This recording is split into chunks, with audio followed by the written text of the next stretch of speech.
குழுவில் இருக்கிற எல்லாருக்கும் நமஸ்காரம். இன்றைக்கி இந்த ஜென்மம் நிறைந்தது 1, 2, 3, 4 வரைக்கும் போட்டிருக்கேன்.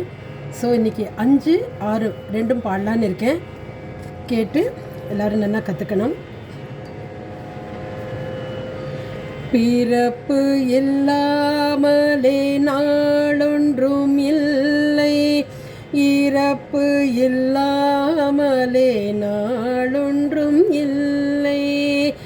நேசத்தினால் வரும் நினைவுகள் தொல்லை, மறதியை போலொரு மாமருந்தில்லை. கடல் தொடும் ஆறுகள் கலங்குவதில்லை, தரை தொடும் தாரைகள் அழுவதும் இல்லை. நதி மழை போன்றதை விதி என்று கண்டும் மதி கொண்ட மானுடர் மயங்குவதென்ன. நன்றி, நமஸ்காரம்.